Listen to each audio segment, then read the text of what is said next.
Welcome to the real first episode of the TV Time Capsule podcast. We're happy you're here with us. We have an awesome inaugural keyword. In fact, inaugural. A very inaugural episode for you today. So we are, what we're trying to do here at TV Time Capsule is we are taking television year by year as a reflection of society as a whole, and how society affected television, how television affects society, and because we are, at the heart of us, lovers of television. We love TV. We love TV. It's better than movies. It's better than movies. People have been saying it lately, and we agree. We agree it's better than movies. But yeah, just what Joe said, what we're trying to do here is really take a critical and hopefully entertaining look at television starting in the year 2000 all the way up to 2025 and maybe beyond. Who knows? We are essentially going to be covering, the past quarter decade, formational years in our lives as well. I'm a little older than Sarah. How old were you in the year 2000? How old will say here in the year 2000? I'm dating myself a little bit here, but I would have been 18 and turning 19 in September in the year 2000. Old. I was 10. Yeah, well, we were watching maybe a little bit different stuff, but all these cultural relics, I think everyone sort of grew up with.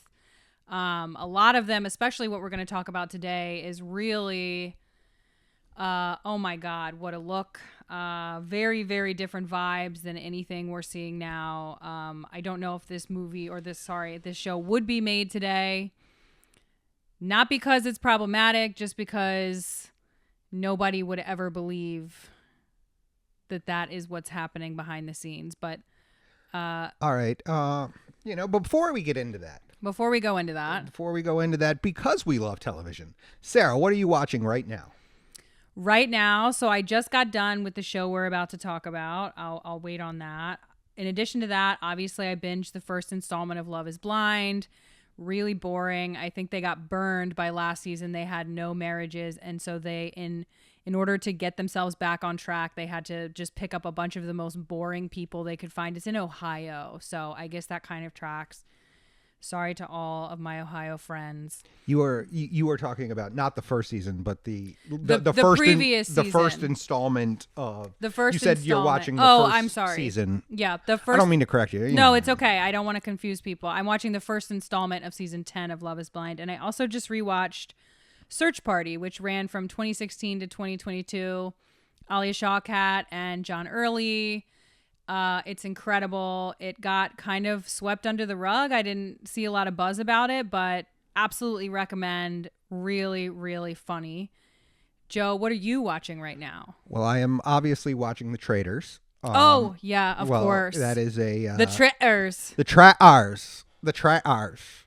If you're not watching The Traitors, if you are not a fan of reality competition television, it's a good start. A lot of people that are coming over to The Traitors are actually coming from the Bravo side, which is like different than where we come from. We are like big Survivor fans and big Brother fans, and so we come it from that angle. But they also have characters from like Real Housewives, Selling Sunset, which I have no idea what that even is. I don't either. Even Stephen Colletti is on this season. Stephen Colletti is on this season. This Stephen Colletti of what's it? Laguna Beach fame. Yes, Laguna Beach fame. One of the few people to have had sex with both Elsie and Kristen. Maybe the only person. Possibly. He looks good. He looks good even now. He looks great. He looks exactly like himself. Super boring on the show, but he seemed like he seems like he's having a good time. Right. So. And by the way, just as a side note, Kristen Forever. We'll get into that. We will get into that. Beach of it all. That is in a future episode. Yeah, but Kristen Forever. We both agree. But Kristen is greater than Elsie. Yeah, better. Just better. I think they're all friends now. Justice for Kristen. Yeah. She was portrayed as such a bitch. They slut shamed the hell out of her. Even Steven did it. Even Steven himself did it. And justice for her. She was great. She seemed like a lot of fun. She was so much fun. And then she married Jay Cutler. That's a football player. They're divorced now. Yeah, I know they are. I just... So... But we have fun, a chance. Fun guy. All right. With that out of the way, I think we're going to move into the other thing we've been watching. We're starting with a banger. We're starting with a show that's been recommended to me by friends and family for years and years, including by Joe.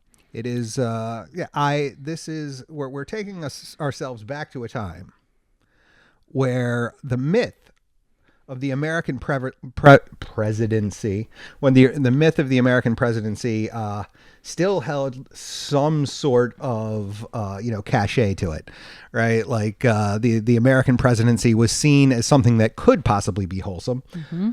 Like in American politics, they say that JFK, they just didn't even talk about him and Marilyn Monroe and things like that. In the 90s is where you start to see that get pulled back a little bit. Mm-hmm. You start to see, we had Bill Clinton getting impeached. Moving into this show, which premiered in the year 2000. 1999, actually. 1999. The end of 99. The end of 99, but into the year 2000, yep. Which is where we're talking about. Year 2000 being the last year before politics in general changed forever. And so we take ourselves back to a time. Oh, by the way, the show we were talking about is The West Wing. Starring Martin Sheen, Rob Lowe, Allison Janney, Bradley Whitford. Mm-hmm. Who's the fellow that played Toby? Richard Schiff. He won an Emmy for that. He was great in that. And then I don't know that I've ever seen him ever again. Never seen him again. But yes, we are talking in our inaugural episode. And very inaugural, about a show that brought us into the year 2000. It brought us in to the new millennium, The West Wing. And this was my first time watching The West Wing. I've only watched season 1 so far and a little bit of season 2. I'm staying time accurate here, but my rating as a first time viewer. Yes, I'm interested. 10 out of 10. 10 out of 10.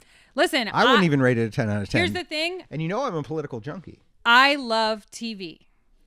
If something is good and I enjoy watching it. I have a hard time, even in my own personal notes app, rating things poorly. So publicly, absolutely, I'm giving it a 10 out of 10. Now, so to set the stage here a little bit, I do want to talk about where we were at. Yeah. Politically and culturally with the presidency in the year 2000. So the year 2000 is the year, at the end of the year 2000 is the year that we saw George W. Bush get elected. So this inaugural season was, I saw that scrunchy face, we're libs. I'm not even a lib, but continue. Never mind. It saw George W. Bush get elected. And so leading up to that, we had the Clinton presidency from 93. He was inaugurated in 93 up until 2001. Mm-hmm. Now, so this would have premiered right at the end of the Clinton presidency. And so what did we have in that presidency leading up? So I happened to be around during this time. I had snacks. At my soccer games. When Clinton was elected in everything was great nothing bad ever happened to me when Clinton was president. Well, you were also... I was a kid. You were also like 2 when he was inaugurated. That's right. So what we saw... Now, I was, 11 when Bill Clinton was inaugurated. I remember I actually went to the party on the National Mall. Wow. When my parents took me, and I had this black T-shirt that had like a gold Bill Clinton playing the sax on it. Whoa. But that's indoctrination. It was they were propagandizing you as a child. This is what they're talking about when they say the agenda. Right. No wonder my brother became gay. I'm just saying. So what... but what we saw in the Clinton presidency, what did we see? So we saw when he was inaugurated, it's the economy, stupid, right? Like we're moving in, and what you see is more fiscal austerity coming from the left wing, from the American left wing, in terms of, hey, we're going to be a little bit more business friendly in the Clinton administration. So things that you saw during this administration, you have the dot-com boom. You know, when I was a kid in, you know, at the beginning of the Clinton administration, we had a computer where, like, I don't even, we put like discs in it, and, you know, we played like games on disc, but we didn't like connect to anything. You know, we didn't have it's all internet in the computer. We didn't have, everything that you did digitally was in the computer, In only your computer, not in anybody else's computer. You know, so I don't think that my parents got the internet until maybe 95, maybe 94. Yeah, that's early. I feel like that might be early, a little bit early. So the difference between when the Clinton administration begins and the Clinton administration ends is huge, right? Because by the time we hit the year 2000, we are full swing into the internet. Now, obviously, it is a far different internet than the one that we see today. Hellscape. But, you know, I was kind of trying to date what I was doing in the year 2000. And in a future episode, you know, we're going to be discussing Survivor. And I remember, you know, I logged on to Survivor Sucks every day on the internet, every day in that inaugural season. So it was there, you know, you could access it, you know, regularly. And so what did we see? We saw the economy boom, you know, on the back of that. You know, Clinton gets a lot of credit for this, you know, whether it's deserved or not. It is, in hindsight, I tend to think I have a far better opinion of Bill Clinton than not now. I had a far better opinion.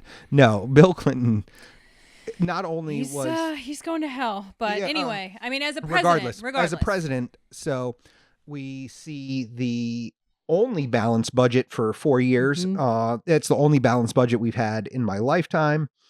And, you know, there was this kind of mythology of Bill Clinton on the American left that, you know, he was just this good president, just marred a little bit by scandal. We'll kind of get it. Well, I mean, we'll talk about that too, right? Yeah. Like you had Monica Lewinsky, in hindsight.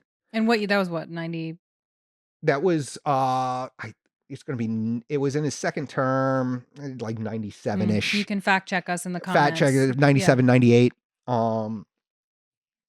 And, you know, so you had the impeachment trial. It is like kind of the first time that it kind of set this precedent of this really partisan investigation into the opposing party. You know, you had Newt Gingrich and the Contract with America come in.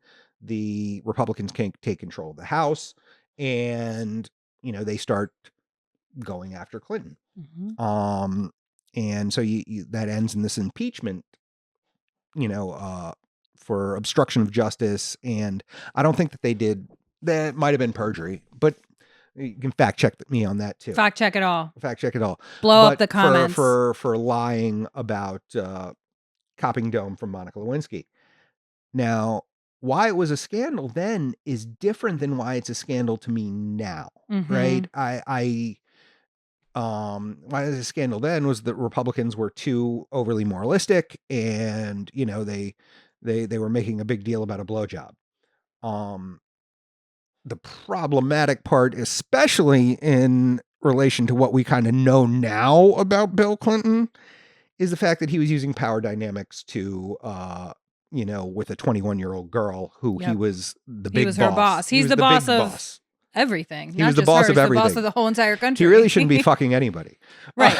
No, you should be very quiet in your room doing your job. Yes. You don't have time for that if you're the president. Regardless. So year 2000, there's a big, there's a fundamental feeling through much of Hollywood, through much of the entertainment industry, which tends, I hate to say it, they tend to adore the Democrats. They do. And so along comes, so there's a good feeling about what the Clinton presidency was. Yeah. And who he was. So along comes Aaron Sorkin, right? And he decides to make a show about the White House. And so enter Jed Bartlett. And Jed Bartlett was largely based on Bill Clinton. Largely based on Bill Clinton and what would Bill Clinton be if he didn't have a scandal, right? Right. And what is this idealized version of him that people had thought that he was before the scandal broke and before that happened, and kind of imagining, basically, in my eyes, looking at this now, especially being super jaded, what would it look like if the president of the United States was fucking cool? What if he fucking rocked and he was nice to everyone most of the time, and he was nice to his wife, and he was nice to his staff, and he made good decisions, and he made decisions that were good for people, not just good for businesses, and he hired well, and he played basketball with his buds, and every decision he made had a human being at the center of it. It is what the presidency would be like if we had, Jesus running it. Yeah. Right. Like if we had, we took all the good things about all the presidents, and this guy, and in hindsight, Jed Bartlett was significantly to the left of Bill Clinton. Oh, very. But, what would we have if this guy was just, a good guy? And I think, some of us at the time thought that this is just what happened in the White House. Now, I think we are far more jaded today. I don't think they're playing basketball in the White House right now. Because what we have is we have a society that is pre 9/11, and that this was an argument. They were having arguments about kind of these high-minded moral philosophies, and it was more about what economic policy should work the best instead of should we torture people. Or which people should we torture? So today? This is kind of this idealized version of American politics, which is still, in the wake of the Bill Clinton impeachment, still is kind of tinged with this partisan, rhetoric on both sides. But you saw politicians as being willing to, work with each other in this show. You saw politicians from both sides of the aisle. There were villains and heroes on both sides of the aisle in this show. And I don't know that this would have been able to be made today. And so 9/11 changes it even changes a little bit the direction that the show goes in afterward going forward. But 9/11 doesn't take place in this show. They just skip right. Well, see, I haven't gotten there yet. I don't want to give too many spoilers for upcoming seasons. This is a bit of an alternate reality. Yeah. Jed Bartlett is played by Martin Sheen, by the way. Is elected in 1998. Now, if you are familiar with the way our election system works, there is no presidential election in 1998. It would have been 96 and 2000 and 2004 and on and on and on and on. So they have this alternate reality where the 4-year presidential cycle is 2 years off. And the reason that they did that, I actually looked that up. I looked why, is because they didn't want to have the show running the election the election season during an election. That's really interesting, because I wonder, I mean, again, there's some and again, you'll have to fact check me on this too. There is some study of when presidents go on TV, when they've done TV cameos, they are like way more likely to get elected. And I wonder if the same would have held for whoever was running against the Republican at that time, if Jed Bartlett had been able to be a stand-in. Who was running that year? That is Bush v. Gore. Okay, yeah. So maybe that is Bush v. Gore. Okay, Aaron Sorkin, look what you did. Look what you did. Look what you did to us. Why didn't you But no, I think that makes sense. This really does feel like if politics as we know it, all the really nasty stuff was taken out and people were just there working to get stuff done. And it's not just Jed Bartlett. I'll go back a little bit, and I was informed multiple times, and Joe has confirmed the show is not originally even supposed to center on the president. So No, initially they were going to not even have the president ever on. right. And then Rob they thought Lowe that was would be supposed to be the star. Right. They thought that would be silly.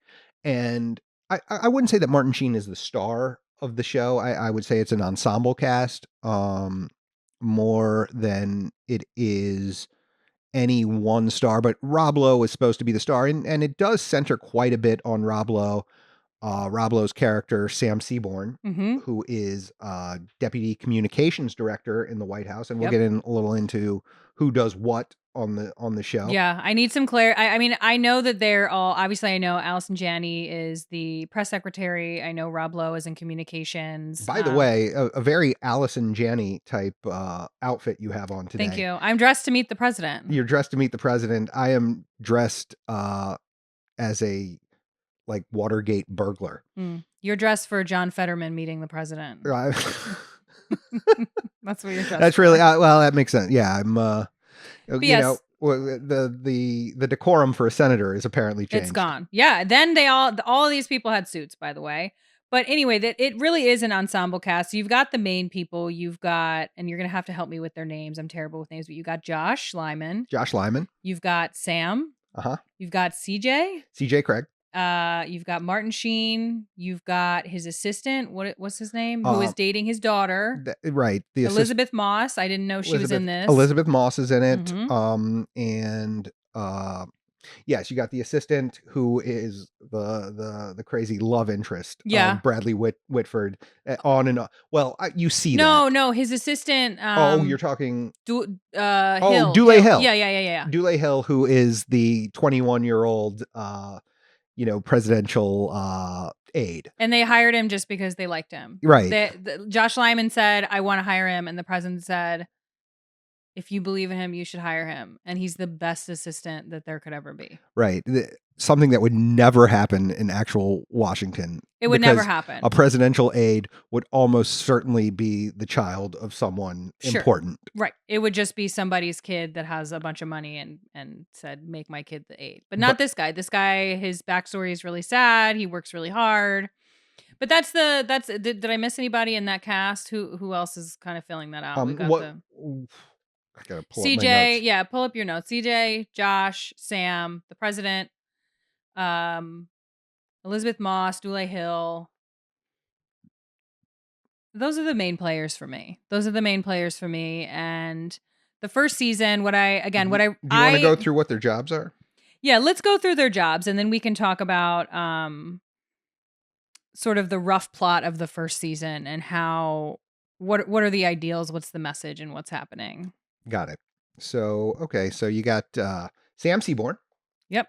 Who is Rob Lowe, the Deputy Communications Director at the White House. And he is under Richard Schiff, who is Toby. Right. Yep. Who is the Communications Director. He's often very mean to Rob Lowe. Oh, you know who we forgot? I can't remember the name of the actor, but the Chief of Staff. Leo McGarry. Leo, yeah. Leo McGarry, who is the Chief of Staff. Okay, so we're going, Jed is right here. Leo's right there. Leo right under. Here's the communications team. Rob Lowe, Richard Schiff. And then CJ Craig, who is the Sam. CJ Craig, who is the press secretary. Our very own Allison. Caroline Levitt. Yes. Extremely, extremely idealized version of Caroline Levitt. And then directly under Leo, you have the Deputy Chief of Staff, and that who is Bradley Whitford's character. That's right. That's Josh Lyman. Right. Who in later seasons, I'll just give a little, really kind of becomes the focus of the show. He feels like the focus to me right now. Right. I don't know why. He really has that sort of star power. His little stories that he gets into are really compelling. He's a bit of a hothead, but with a heart of gold. All of these people have a heart of gold. That's the important thing, and that's a big through line in the entire thing.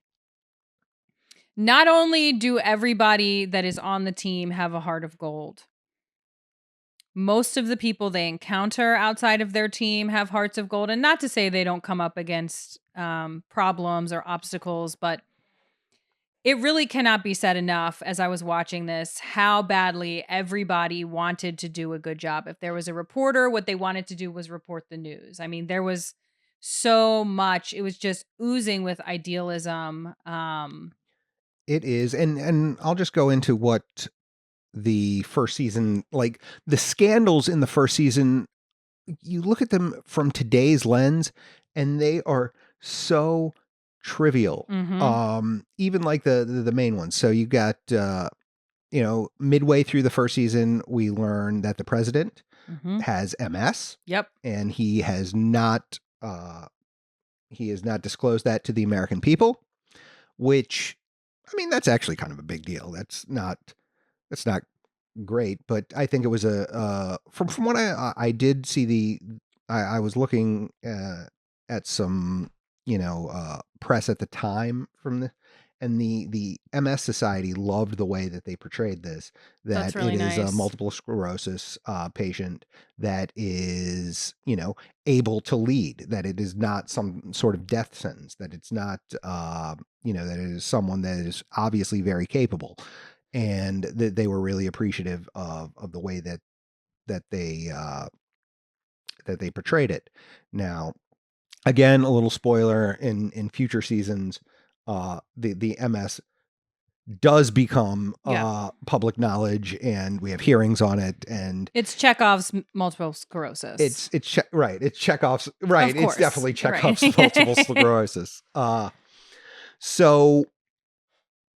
But that's kind of like the big presidential scandal in this show. It is Monica Lewinsky, but for a guy who really wouldn't do that to Monica Lewinsky, right? Like it's an ability to have like kind of a Monica Lewinsky type public hearing without having the president copping dome from a 21-year-old in the Oval Office. Right. So the other thing, if they when they did get into a kind of a sexualized scandal, it is a running theme that we have through the first episode, that Sam Seaborn, Rob Lowe's character, is accidentally bangs a prostitute. Yes, but even in this idealized world, instead of hurting her, first of all, she's in law school. So yes, as the season progresses, they remain friends. They remain friendly. It's clear he really likes her and respects her. He gets very jealous and a little bit weird when she goes on work dates with other men. He buys her a briefcase when she graduates, and then when the news finally breaks, in the opening they switch pagers and it becomes a oh, that's right, the whole opening, yeah, and it really does feel. I know that originally this was supposed to be the Rob Lowe show, but it feels that way. I mean, pilot really feels like the Rob Lowe show. You can tell that it was meant to be his sort of point of view throughout this whole thing, and then he maybe just got a little overtaken by in the pilot. You barely see Martin Sheen. Right. So he is having this on and off thing with this call girl. And when the president eventually finds out, the president, again, is literally so nice to the call girl. He apologizes to her. He says, congratulations for finishing law school.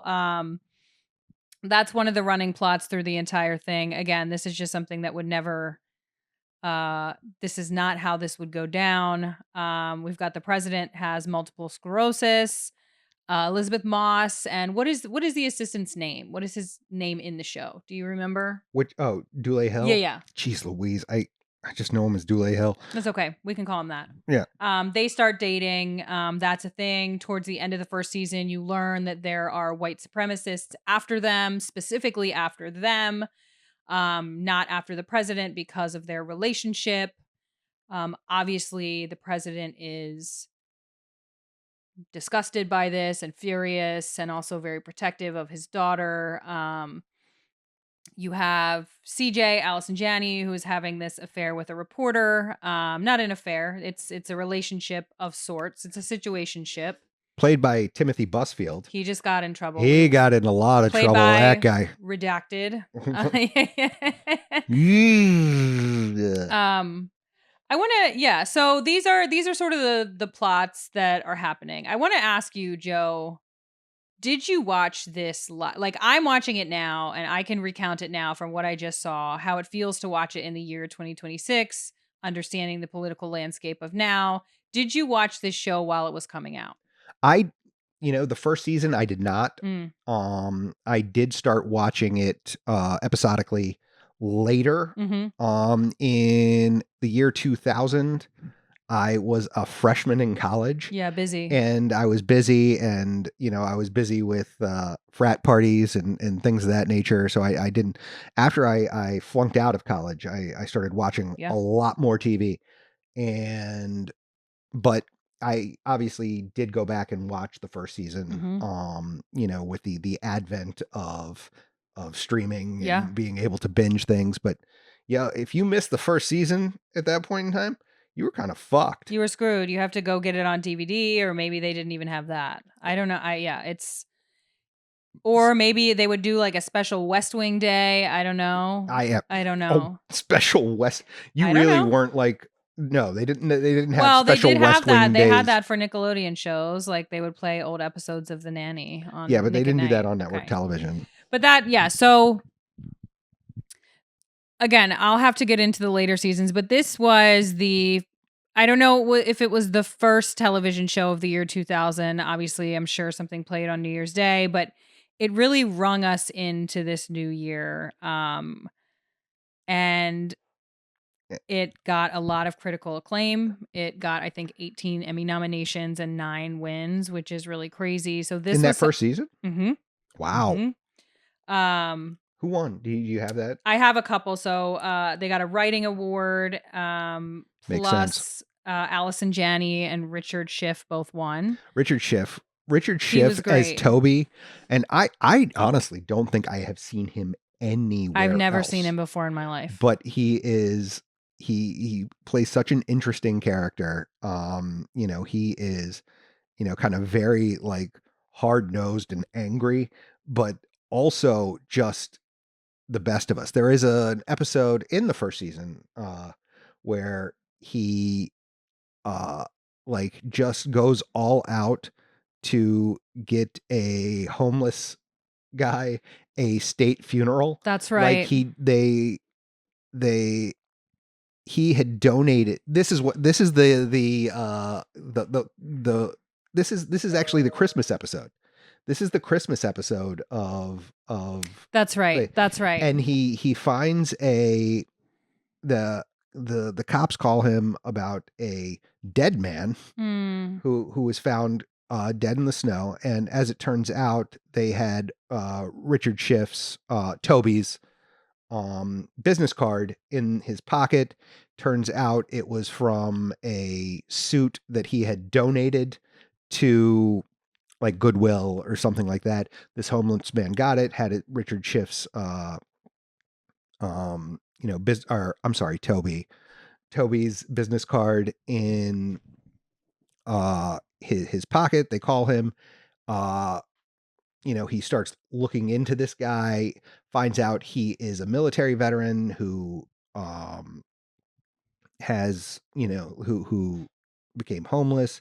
He tracks down his brother, who is also homeless, but that's right. But is also like a bit mentally challenged. That's and right. He sets about to use his position in the White House and convinces the president to make sure that he gets a state funeral and is buried in Arlington Cemetery. And like that is what the West Wing at its core was. Yes. Like, what if the White House acted like a family, right? And I think that it is like if you look at, and you look at some of these guys that were in the Clinton White House,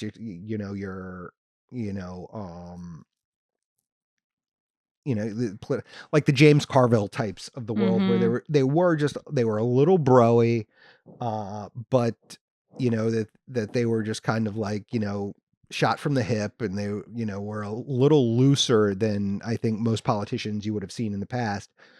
But they portrayed these guys as, it's like the Obama bros from like Pod Save America, that if they were like kind of, familial and nice. And I do think that the Pod Save America guys I are like kind those of nice guys. Yeah, I like those guys. They're just doing their job, and they're just doing their job, but they're also, kind of like neolib, yeah, and which is fine. but they platform all kinds of people who don't agree with them, in a good way, not in like a let's have Republicans We're on kind of digressing. way. We're digressing, but this is no. I mean, I think it is a really similar spirit.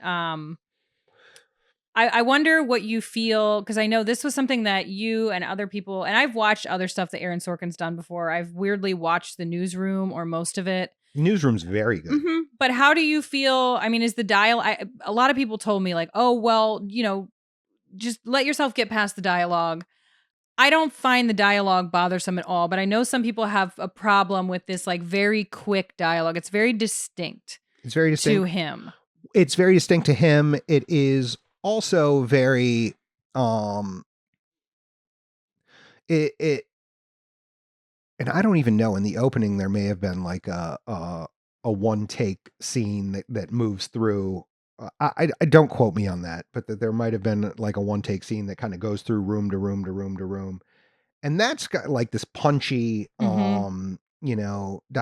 But I mean, that's also a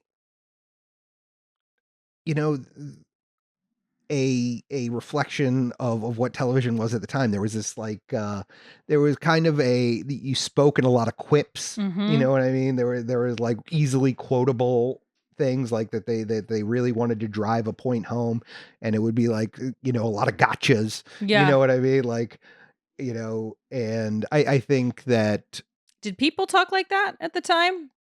No. Yeah, I don't think so. No, but it's stuff that's like, and that's what like network television was. We're presenting a show, but we want to make sure that you get the moral. We are going to make the moral of the show front and center. Anyone can get it. You don't have to like read into it a whole lot. And I think oftentimes in the West Wing, right, you would have there's famous clips of like Jed Bartlett coming in and lecturing people on the Bible about, that one's so good, right? Where I don't know if that's in season 2, because I'm I've gone not into entirely season sure, 2, but it yeah, is. He does the classic thing that people do today.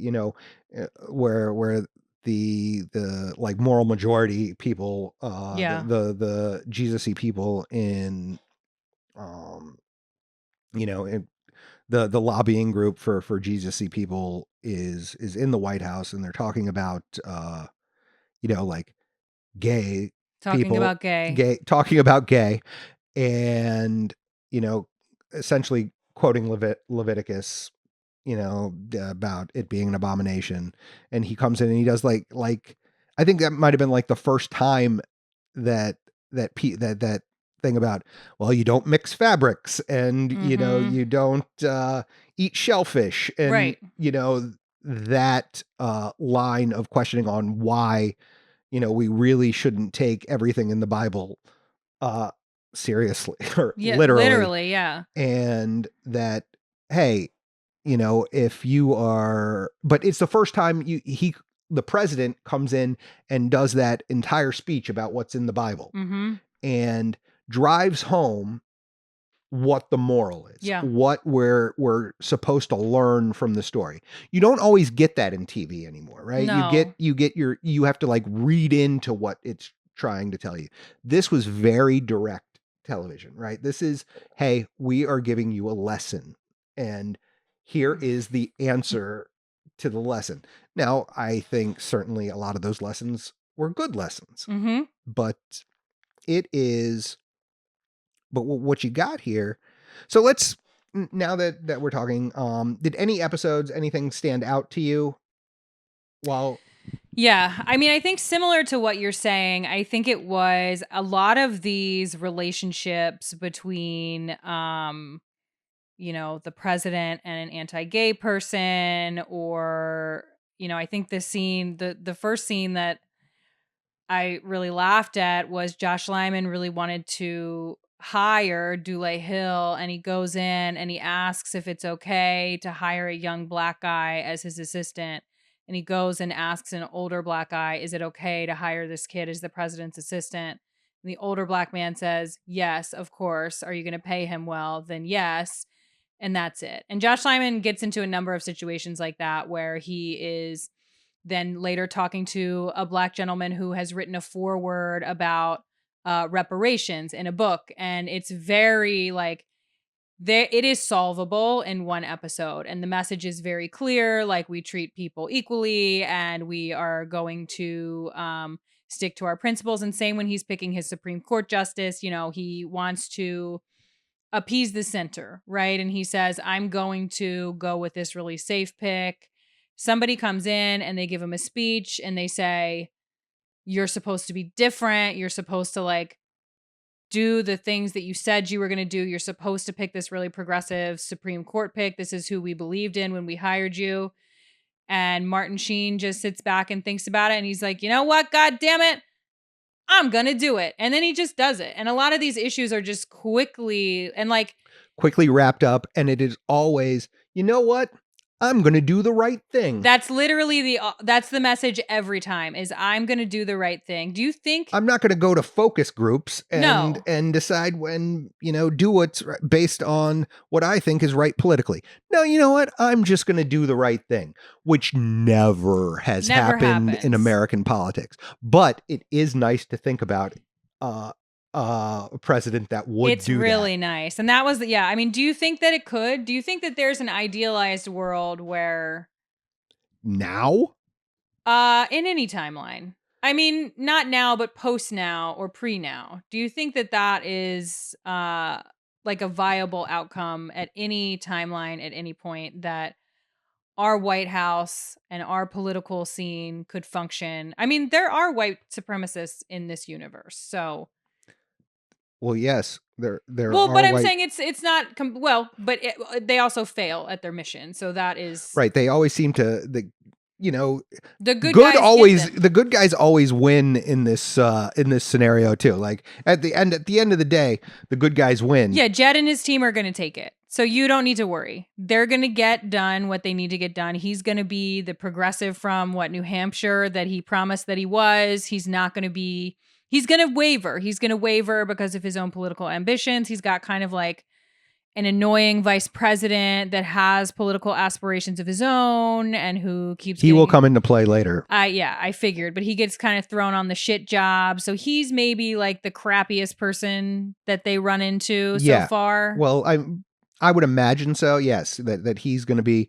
In fact, you don't even get like the Republicans. In this aren't even like the villains. No, there's one girl that comes, and this might be going into season 2, but there's a girl that comes in, and I think Sam wants to hire her for something. She turns down the job, but then she goes back to her Republican colleagues and is like, don't talk about them like that. Like, those are my friends, and they're trying really hard to make this country a better place. And it was... The vice president is really, you can tell he's like a bubbling heel. Like, he's coming, and you can tell that he's sharky, and that he is probably what our presidents generally are, and that he doesn't like Jed. And some of the backstory I've seen is that he was running, he fucked up. Nobody believed in Jed except for Sam. Sam. Mm-hmm. And Josh jumped ship and joined Martin Sheen's team. Yes, Josh jumped ship. He joins Martin Sheen's team. And I don't know, is it in this season? You just watched the season, so I would defer to you. Is it in the season where they do like flashbacks to the initial election? Because that's season 2. So I'm trying not to go too far forward because season 2 did premiere in the year 2000, towards the end of 2000. So that's like fair territory there. But it's just started to happen. I've just started to see the sort of origin story. He's gone to Allison Janney's house and said, he wants to hire you. And she's just been laid off from PR because she can't get some crappy music group an Emmy or a Grammy or something. Right. And it's very cute. It is the entire, campaign team becomes, everything inside the White House, which happens, very regularly in American politics, but it is just like this scrappy group of and he's scrappy. Jed was not ever supposed to be the president, right? He was not supposed to be the president. He's just some guy. He's just a governor. He's just a governor. He's just a governor from a, New England blue state, but like a rural New England blue state. Actually, like the wackiest one, like right. the weirdest one that right. like sometimes they let bears out to just have no rules and do crazy shit like that. And, he's kind of like this progressive Catholic. And he's Catholic. He's Catholic. Yeah. That is, he would have been our second Catholic president in this timeline after JFK. Instead, our second Catholic president was Joseph Robinette Joe Biden. Biden is only the second Catholic. Yeah, he's the only second. You guys have it hard. They don't like you. Well, they're jealous. When JFK got elected, they were like literally coming after him. Like about being Catholic, that he is going to be loyal to Rome. Oh my God. It's they're jealous. They jealous. They jealous. They hate Catholics are having a moment right now. Catholics are having a moment right now. And Jed Bartlett, we want him to be part of that. And I was thinking, I think that as I'm looking at this in the canon of television, I can think, and I would love for you to give your thoughts too. So as I'm looking at this position of, this is a show about the White House. Some of it is a little bit realistic. Some of it is a little bit far-fetched.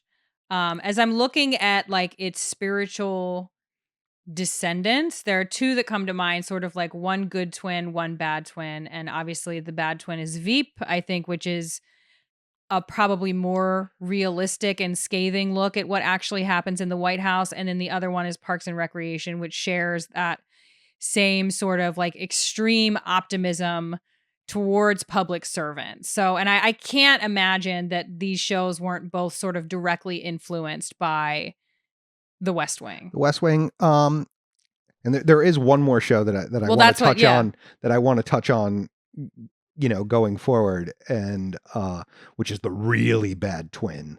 I don't even know what you're talking about. House of Cards. Oh, House of Cards. Oh, I completely forgot about that one. House of Cards is the it from my memory. Evil twin. Yeah, that was one of Netflix's big hits. Yeah, and that if this is about everything good that federal government could be, that was about everything bad. Yeah, that it could be.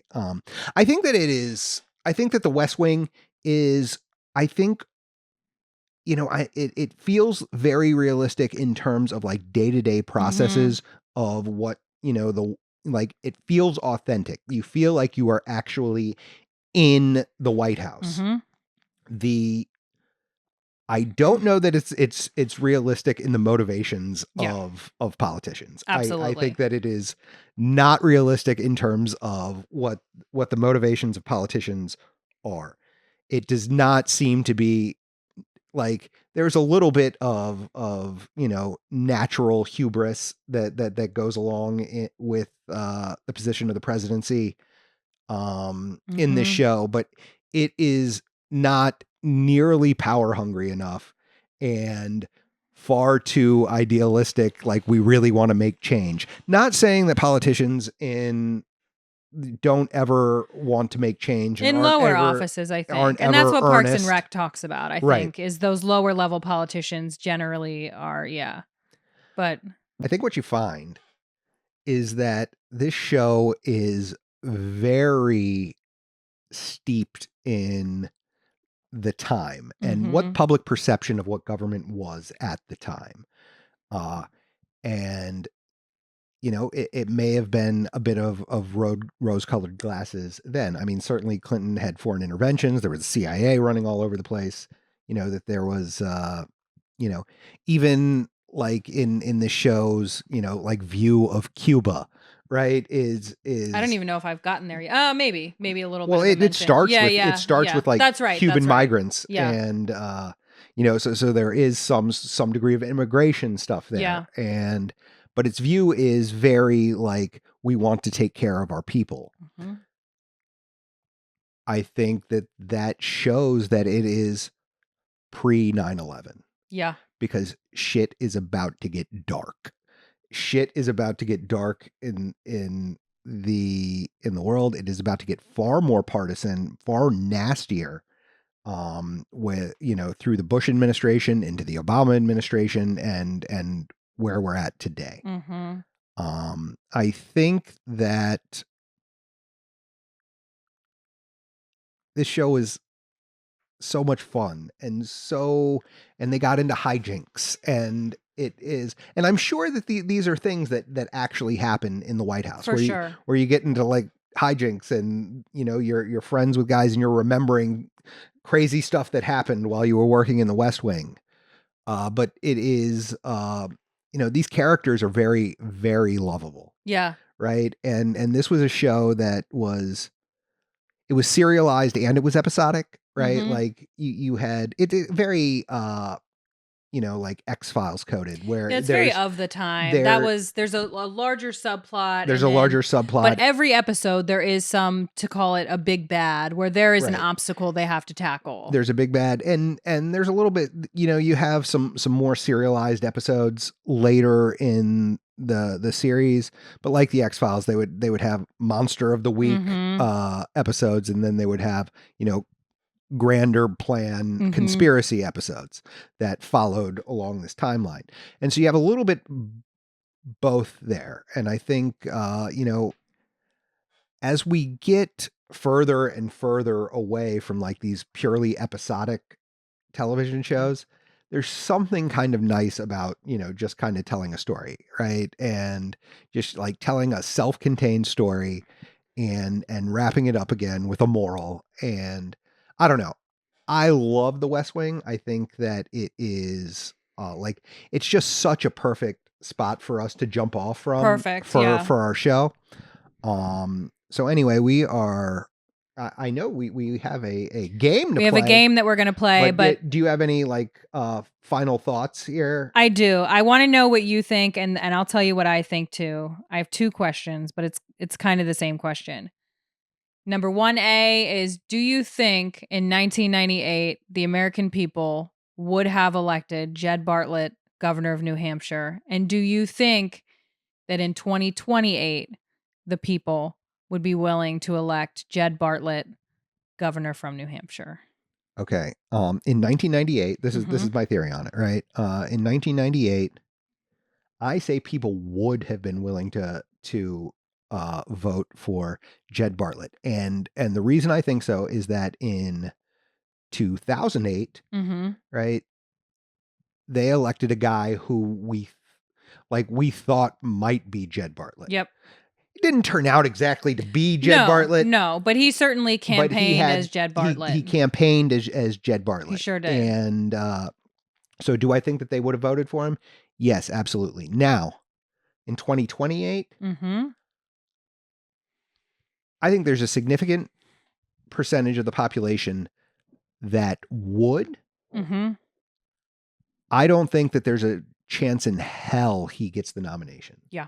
I don't think that there's a chance in hell that he ever gets that far, because I think I'm jaded over the last because Aaron Sorkin didn't run his show during an election year to propagandize for Gore, right? And so now we can't. I think. I think anymore. I think 16. Over the past,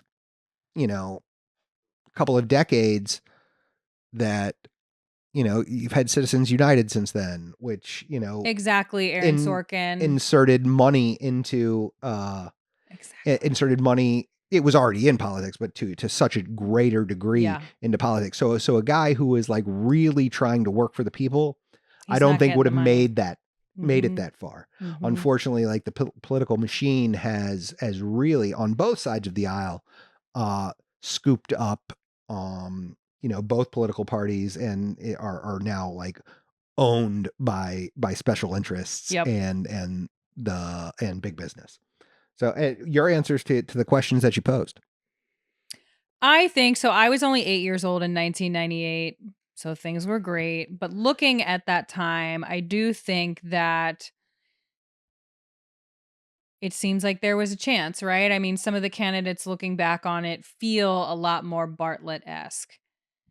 I am hopeful that in 2028, we are willing and able to do that. I don't know that that's the case, but I'm hopeful. So I think that it would be great for us if we could just have him go be president.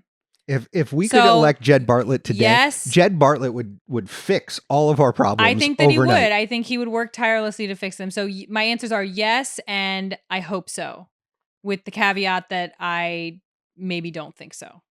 But I'm choosing to be delusional. I appreciate how delusional you are. You never know. Crazier things have happened. Because I am Mamdani just won in New York. I mean, shit's very dark. This is the kind of money that we're talking about overcoming, and he was able to do it. So I'm hopeful. At least on, you know what? I think that you just created a million Jed Bartletts. All right. With that, we're going to take a break. We're going to. We have our first advertisement, and then we're going to play a quick game, and then we're going to call it a wrap on episode 1. So hang tight. And now, a word from our sponsors. This episode is brought to you by Mount Royal Soaps. And honestly, I feel like they're pretty on theme. If you think back to the early 2000s television, stuff like The Real World, spring break specials, reality shows, everyone living in one house or outside, a lot of sweating, a lot of filthy hot tubs, and just honestly makes me feel like I need a shower just thinking about it. Can you imagine what it felt like to live in the Road Rules camper? Did you see they have a candle inspired by the Jersey Shore? You can honestly tell whoever came up with these products watched a lot of TV. They have a soap called Good God Lemon. Mount Royal Soaps makes small batch bar soaps, shampoos, skincare, and home fragrances here in the United States, but not in like a weird MAGA way. They use real vegetable oils, they clean and natural scents, and none of that harsh, overly perfumed 5-in-1 detergent shit we used to get back then that dries your skin out. This is stuff for adults who have survived the 2000s and are just trying to take it easy on their skin. I've been using their shampoo bars and conditioner that come in travel tins. I have crazy hair, and it is one of the only things that tames it. You can throw it in your gym bag. I leave it in my shower. They come in tins that are super, super easy to transport and travel with. So go to mountroyalsoaps.com and check them out. Use promo code TV Time, TVTIME, for 20% off your first order. It's a small business. They have genuinely great products. They're great friends of the pods, our best friends in the world. And we hope they stay in business so next time they can actually pay us for an ad. All right, we are returning. Sarah, we're going to play a game. What game are we going to play, Joe? So here's we didn't name the game. We should have, in the future, name the game. Name the game. If you have any, we need comments. Blow us up. What's the name of the game? But you can explain the game. In the future, this is for future episodes. If we're having games, we should really have a name of the game. But all right, so the way this game is working is we have had friend of the pod, Jamie Austin. Yep, our content specialist, our writer. Come up with presidential quotes. And these are presidential quotes from both real presidents and fictional ones. Not just Jed Bartlett. We're talking about this is across television, canon. Movies, things of that nature. So what we're going to do is we each have 12 here. and I am going to read a quote to Sarah. She is going to guess whether that is a real or fictional president, and you get a bonus point if you can name the real or fictional president. Yes. So we will start. I will start, I Yep. guess, and I will read you the first one I have had here. Yep. That it was just assigned to us. Thank you, Sean, for assigning these to us. Another friend of the pod. Another friend of the pod. So here we go. Sarah, facts are stubborn things. I think that is a fictional president. Fuck. Oh, sorry. No, you can say fuck. That's true. It's our podcast. We can do whatever we want. That is. Can I guess which president? I know I don't get any you don't points. get a point. Okay, all right. Okay, well, yeah, go ahead and guess. Is it Trump? No. Okay, all right. No. Facts are stubborn things for him. Very. No, that is John Adams. Okay. John Taking Adams. it way back. John Adams. Hey, just a good. He's the first good-hearted president who was totally ineffectual. He's the well, no, Jed was effectual. I know, but like he is the Jimmy Carter of his time, right? Like he was. Rest in peace. He was like John Adams was pretty much our first abolitionist president.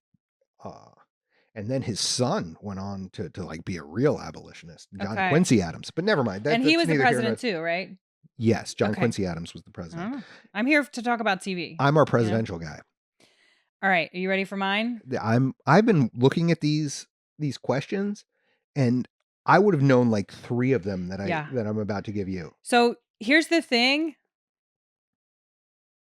These are good because these are hard. I think that's the point. They might be too hard. Okay. I'm going to give you one that I think. Oh, you're just picking and choosing? Yeah, because we're supposed to be going kind of around, right? We have 12 questions each. I had ChatGPT mix up. Okay, so Joe had them mixed. I'm just going to go ahead. Sarah refuses to use ChatGPT. I don't use ChatGPT. I do things that are bad, but that's not one of them. You have to pick your battles, and that's one that I can avoid. So actually, let me go to my notes app and plug them into my notes so that I can. Okay, so I can cross them out. Okay, are you ready? Yes. Why don't you put on your running shoes and get to the fucking point?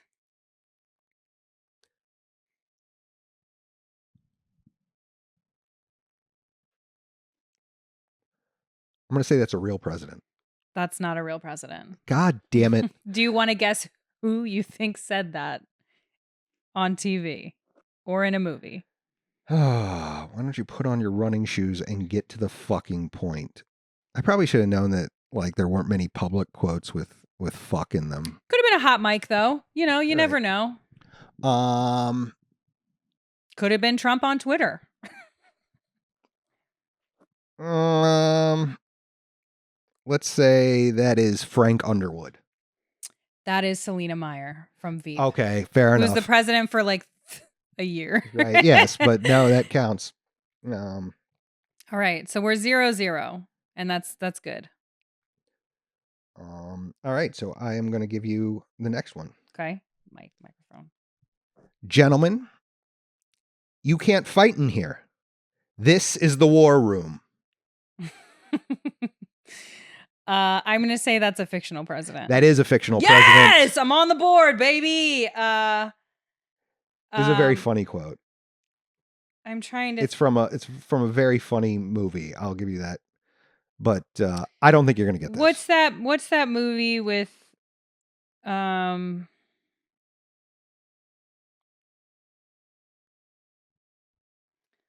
don't know.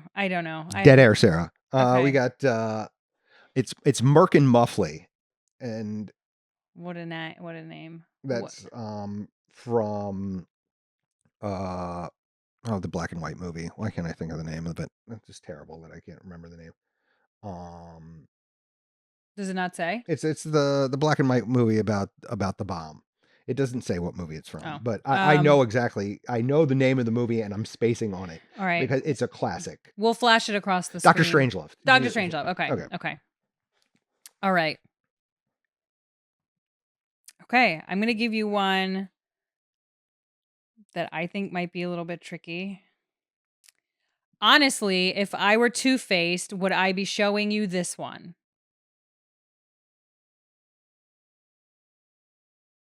Real president. That's right. All right, Joe's on the board. And which president is that?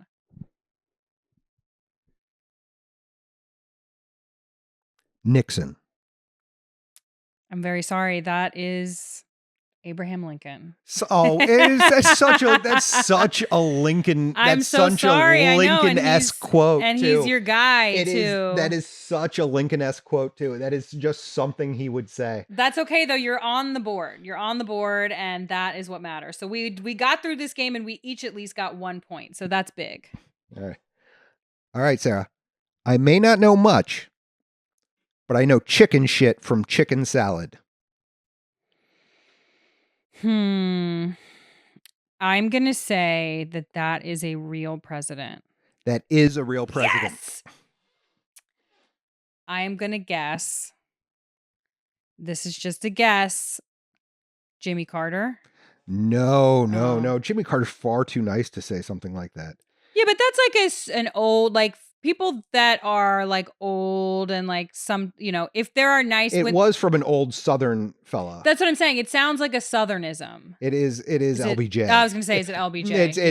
It's the famously profane talk to his aides while taking a shit LBJ. For sure. Okay. That actually makes a lot of sense. But you could see like Jimmy Carter whipping that one out if he like felt like being raunchy, right? Like that's pretty tame. Yes.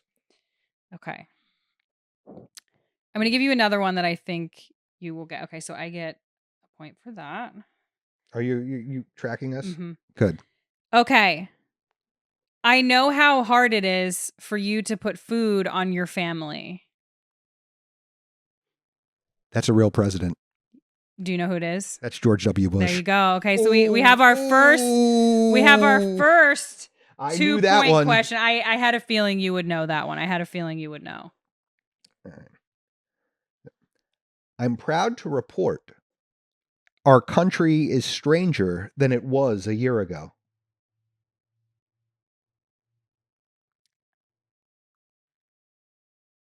I think that's a fictional president. It is a fictional president. I feel like that sounds familiar.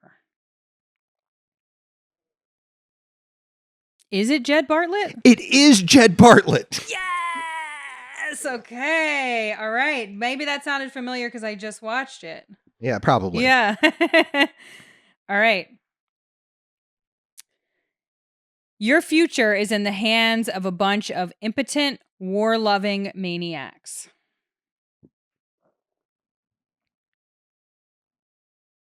It's got to be a fictional president. It is a fictional president. Do you know who it is? Impotent, war-loving maniacs. I want to say do I get credit if I just say the actor in what movie? Yeah. I'm going to say Jack Nicholson in Mars Attacks. That's really a good guess, but that's not it. I completely forgot there was a president in Mars Attacks. No, it is Tim Robbins in The Brink, which I've never seen. I've never seen it, but I do know it. Yeah, I've never seen or heard of. All right. Oh, it's me? Yeah, it's you. You lose. That's Willy Wonka from the Chocolate Factory. He's the president. Yeah, he's the president of the Chocolate Factory. President of the Chocolate Factory, Willy Wonka. You were right. Uh-huh. Okay, I think you get nothing. You lose. Good day, sir. Okay, I think that is, if it's a famous quote, I think it is a real president. It is. You lose. And I have no idea the context behind this. Yeah. So this is just a stab in the dark. It's Calvin Coolidge. You'll never get it. Okay. All right. Yeah, I'll never get it. Okay, but that was, I think, what? Was that what? That was my 4th point, I think. Fifth point? No, it was my 5th point. Okay. We're running pretty neck and neck. We're running pretty neck and neck. Okay. Today we celebrate our Independence Day. Okay. do I get credit for just the actor? You get credit for all of it, yeah. So that is a fictional president. Okay. And that is Bill Pullman from Independence Day.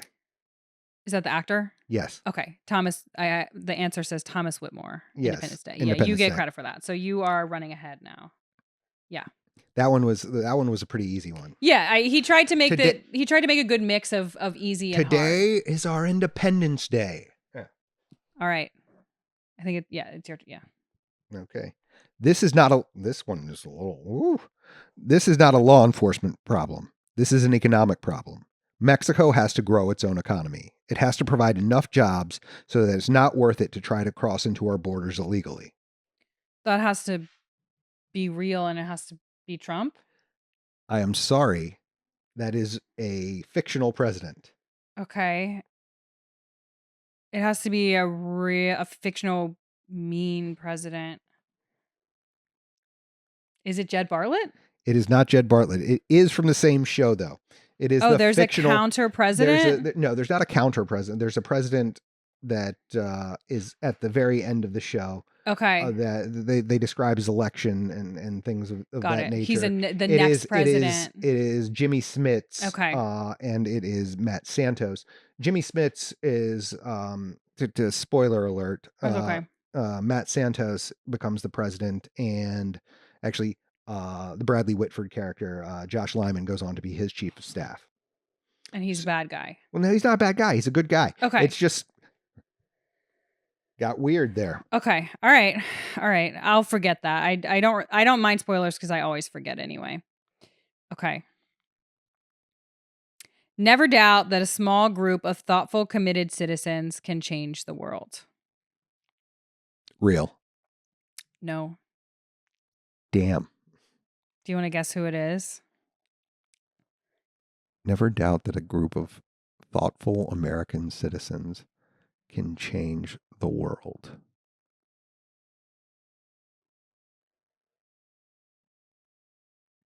I don't know. That's Jed Bartlett. Wow. That's the whole ethos we've been taught. Of course it is. I thought that we already had a Jed Bartlett. If you can get, there's a couple. I think he wanted to be on theme because that's what we're talking that makes about. Sense. If you can just get Allison Janney to do stuff. I would have actually guessed Jed Bartlett. If not for, that's all right. All right. This one I knew. One I know. I have just been shot. That's real. Yes. And it's Reagan? No. It is Teddy Roosevelt. Oh, okay. Reagan did get shot though, right? Yeah, Reagan got shot. Yeah. John Hinckley. Okay. He was obsessed with Jodie Foster. That's right. Okay. Okay. So we're tied again. Damn. I know. A people that values its privileges above its principles soon loses both. Real. Yeah. It's very similar to another quote, so I'm going to say Thomas Jefferson. That is Eisenhower. That makes sense. Yeah. Eisenhower, pretty good guy. I don't know much about him. Warned about the military-industrial complex. He actually coined the term, and on his interesting. His farewell address. Interesting. Said, "Beware the military-industrial complex." We should have listened. Yes, he coined the term. He was a general, World War II hero. So he knew. Yeah, he knew. He knew what was coming. Yeah. Oh, it's me? Yep. All right, I'm gonna give you a layup here. Okay. Victory has 1,000 fathers, but defeat is an orphan. That's real. Yes. I can kind of tell the voice you're doing, but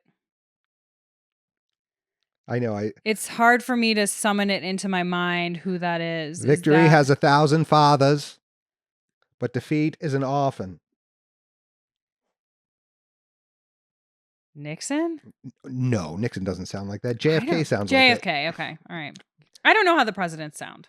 Okay. I probably should just do the... I don't know how the presidents sound.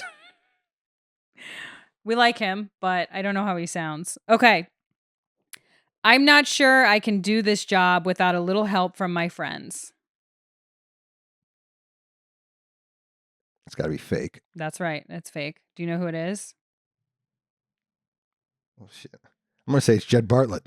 No, it's not Jed Bartlett. I'll give you a hint. I have no more Jed Bartletts. Okay, fair enough. It is Andrew Shepard from The American President. Oh, I remember that movie, but I don't know. I don't care about it. The only problem with common sense is that it's not so common. I'm going to say that's fake. It is fake. Okay. Let me run into my fake president Rolodex. Is it Frank Underwood? We haven't had him yet. It is Frank Underwood. No fucking way. I only said that Damn. because we just haven't gotten to him yet, and I know he's got to be in here. That's I'm a so fucking sorry. luck box. That was, but I mean, it. I'll take some credit because I do know some presidents from TV, and I know he hasn't come up yet. So, all right. I am the president of the United States, clothed with immense power. Real Lincoln. Okay. Yep, that's right. All right. You got 1 point on me. We're doing a lot better than I thought we would. We're doing great. I think we consider too much the good luck of the early bird and not enough of the bad luck of the early worm. Okay. I'm going to say that's fictional. It's real. No, it's not. It is real. You want to take Okay. a guess? You don't get a point for it, but Yeah. I knew this one. Is it actually. W. Bush? No, that is FDR. Okay. It's a good quote. I think we consider too much the good luck of the early bird, and not enough of the bad luck of the early worm. It's about waiting. That's It's true. about waiting and considering things. Yeah, and circumstances of your birth. He didn't ask to be born a worm. What you saying? You're saying FDR was a worm because he had polio? No, I'm saying we don't know what the circumstances of the worm were. We say, go bird, get that worm, but we never think of the worm, I guess. Hence, Social Security. Yeah, and that's, yeah. All right, get off my plane. That is fictional. Mm-hmm. And, see, do I get credit for the actor and the movie? Mm-hmm. I mean, you can just name the actor or the movie. I'm giving credit for both. That is, it's Harrison Ford in Air Force One. Mm-hmm. Okay, James Marshall, is that? Yes. Okay. Yeah, that's. I think the actor is like even harder, honestly. Well, no, I wouldn't have known James Marshall. Yeah, I know that Harrison Ford was on. We've been using actors' names and characters' names interchangeably. All right. Okay. A plant cannot be made to grow by watering the top alone and letting the roots go dry. The people of this country are the roots and the strongest trunk and the branches too. Real? That is a fictional president. Should have known it was too good to be true. And Do I know about the fictional president? You will never get this in 8 million years. Right. I had to look up who this was. Okay, who is this? This is Judson Hammond, is the fictional U.S. president in the 1933 film Gabriel Over the White House. That's a deep cut. Thanks, Jamie. He went deep into the internet for this. So yeah, that's almost unfair. Respect. Well, I mean, some of them are supposed to be hard. Some of them are supposed to be gimmies. So, I think we've both gotten quite a few gimmies. Okay. Never let the things you can't do stop you from doing what you can.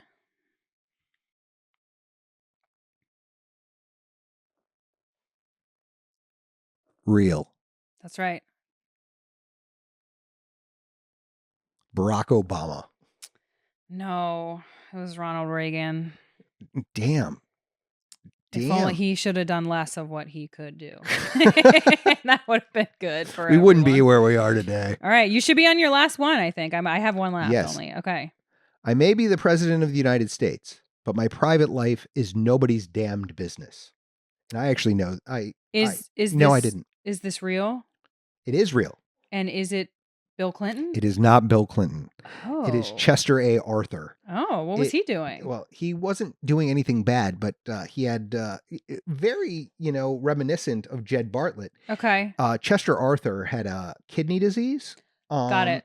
Got it. It was, check me, listeners, but I'm going to Comments. say Bright's disease. I've never heard of that. But anyway, he died a couple of years after he was out of office. It's the reason he was only a one-term president, fairly successful president. Okay. You know, but yeah. So there it Interesting. is. All right. It's not about the paycheck. Hold on, before you do, where do we stand right now? I have 9 points. You have 13 points. So this is just. This is just to for kind bragging of just rights. to dog you. I would have had to.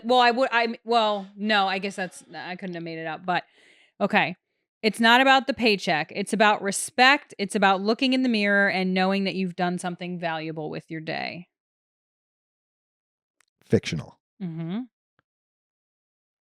I've not heard of this person. Just tell me then. Dave Kovic from Dave. Oh, I remember Dave. What is that? That's a long story. I'll explain it later. We don't need to go in. It's All right, okay. It's Kevin Kline movie. I don't even know who that is. All right, everybody. Final score. I got 9 points. Joe got 14 points. So he is the winner of the presidents. As if there was ever going to be any doubt. Listen, I know you know presidents, but I know what's on the TV. Right. So if it was listen, there's other TV presidents too. I got a few. I don't know the rest I think of them. mine were easier, if I'm being honest with you. I don't there think were a so. few. There were a few that I just instantly knew as correct. I know, but here's the thing: is that I would have definitely known Selena Meyer, for sure, and I would have known who it was, and that would have brought me that's what I'm saying. I think yours were easier. No, I'm not saying the ones I'm saying the ones that I got were easier. No. But I'm saying even I think they were pretty even. Like if you had the Selena Meyer quote on your list, I would have known it right away, and I would have known who it was. So I think that they were pretty evenly distributed. And I think it was a great game. And once again, thank you to friend of the pod, Jamie, for writing the questions. I think that worked really well. And I think we're going to sign off from episode 1. Anyone else you want to thank before we? I want to thank Joe. I want to thank Jed Bartlett. I want to thank Sean. I want to thank, that's it. I think I want to thank the people of the United States of America. Yeah, the good citizens. The good citizens of the United States of America. Great citizens. Anyway, thanks for listening. We'll try to do better the next time, but I think this was a pretty good one. I think we did a lot better. We're going to be uploading week to week. Please tune in for next week's episode. Our topic next week is going to be MTV in the year 2000. Very exciting stuff. Yeah, and we'll name our game next time. All right, sounds good. All right. Thanks a lot.